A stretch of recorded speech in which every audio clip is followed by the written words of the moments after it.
So this one's for all the Disney fans out there. I'm drawing Elsa for you now.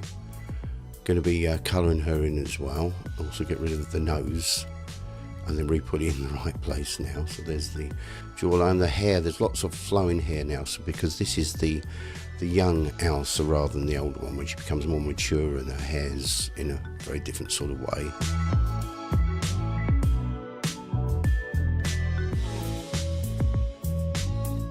Just doing the basic drawing at the moment, and then I can work around this once the colours start to come in.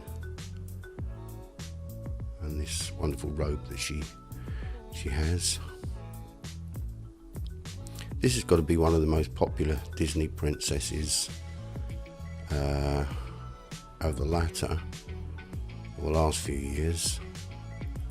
And the film is one of the most popular of all time, isn't it?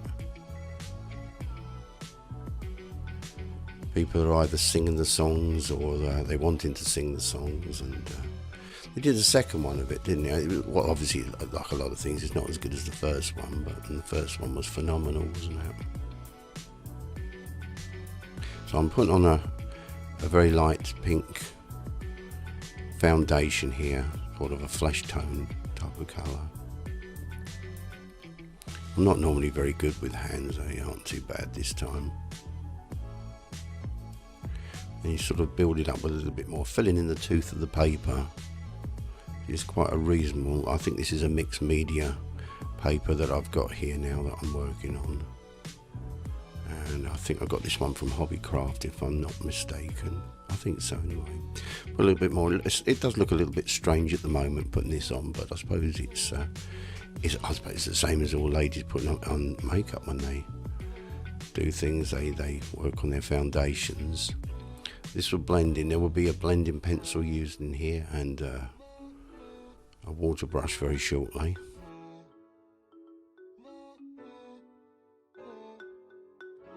Right, this is the brush. It's not water. I could use water on here, but I'm using an alcohol-based substance that you get from art shops that will help blend pencils and the likes. And it's doing the job. Now I'm going to use a blender on here, blender pencil. It has no colour in it whatsoever. It just literally helps blend all the rest of it into place, which is quite a nice thing. Almost gives it like an oil appearance, doesn't it? So I'm going to add a little bit more on here.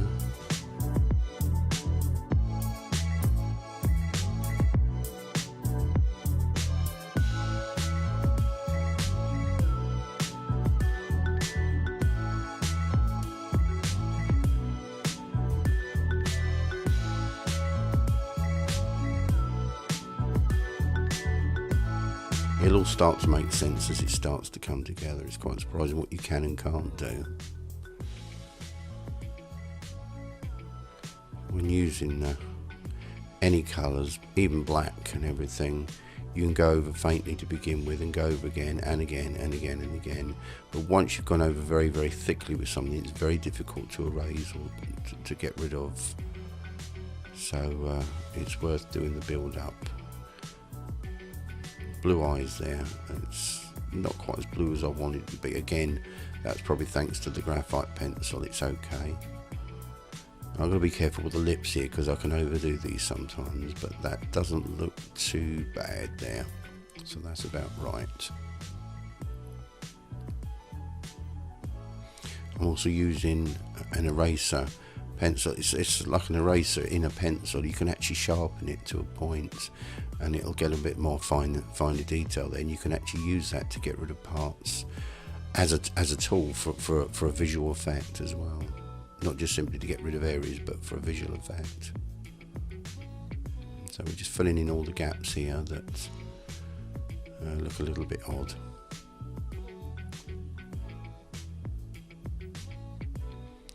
And now it's time to work on that hair. So I'm using a very, very pale lemon yellow here. These are the Shuttle Art pencils. They're not very expensive at all. I can give a link to Amazon for these. There's somebody reading about 30 something pounds, I think, if you're going to buy these for the set of 120, and much less if you want to get the smaller sets. a lot of you might be quite happy with a 48 set, which what's that, about 20-25 pounds, something like that. Actually, I don't even think it's that amount. It's probably somewhere in the region of about 17 pounds. But I will put a link to the 120 on for Amazon. So hair is made up of all sorts of colours. I'm working on cartoon hair, but it's no exception really. It does have a lot of browns in blondes as well. This is sort of a cartoony blonde, isn't it really?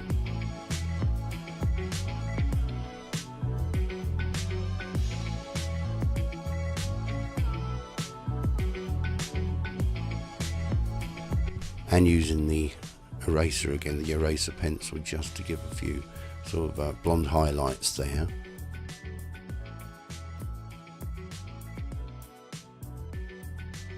And then using the blender pencil there on the hands.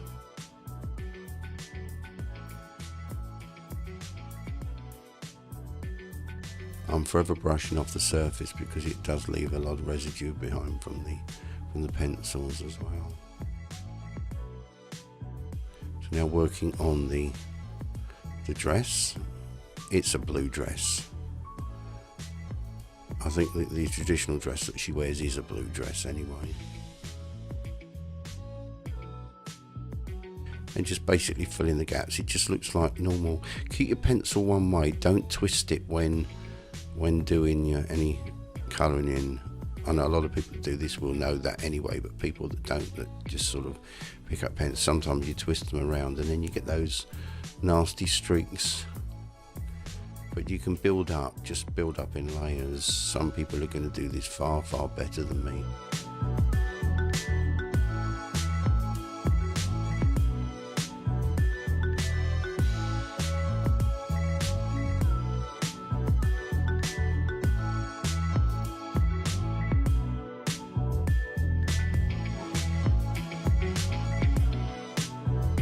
And we're using the brush there now just to help blend it in and fill in all the gaps down there.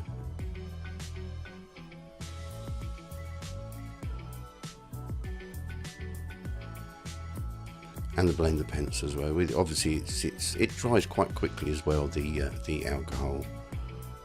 It's just a small amount on the brush there, and then the blender pencil to move everything in.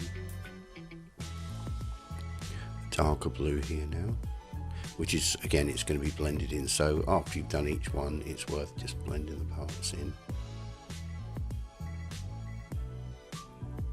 This is going to completely alter really as to how it looks at the moment, but it will look good.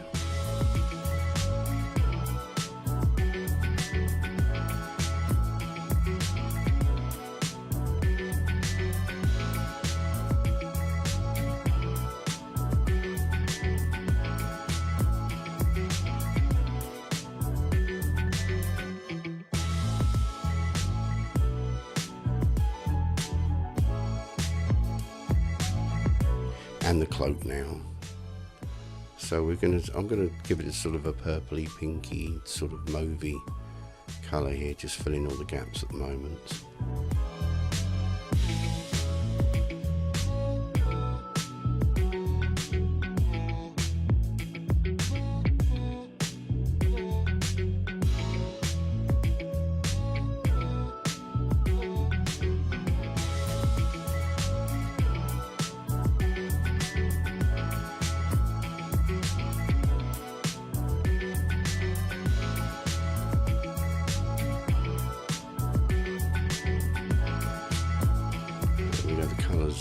Starting to take effect now.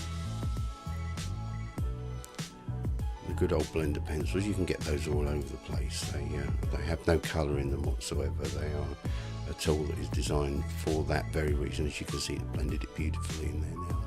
Now I'm using the black, the outlines that you tend to find on animated drawings and Disney drawings. I just didn't want to overdo it at all. This is sort of like where you would find shadows and things like there within the hair and the lights.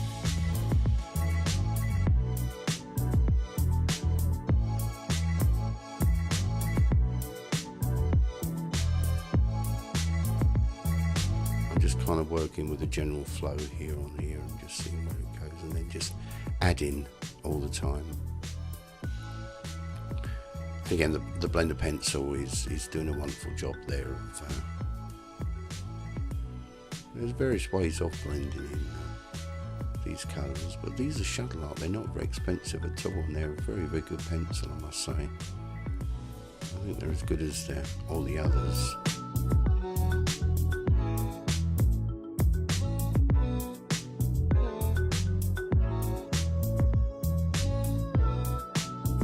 When I do something, I always hope that I do it as if it looks like it's not me that's done it, but somebody else. And sometimes I look at some things and I think, yep, that was done by somebody else, but I know I did it myself. And that's the really good stuff. I tend to think more of that with my music than anything. So yeah, she looks like she's got blushing cheeks at the moment, but again, that's going to be blended out. I'm using a white Carandac pencil here just to bring in some highlights to everything, which you can do that. You can also use the pencil eraser as well to help you out in those parts. And there we go. That's it. That's Elsa there, used with Shuttle Art pencils. Don't forget to subscribe so you're up to date with all my latest. Do check out the other drawings, any music, also the theme parts as well that I have on here. See you all again very soon on YouTube. Cheers. Bye. Thanks.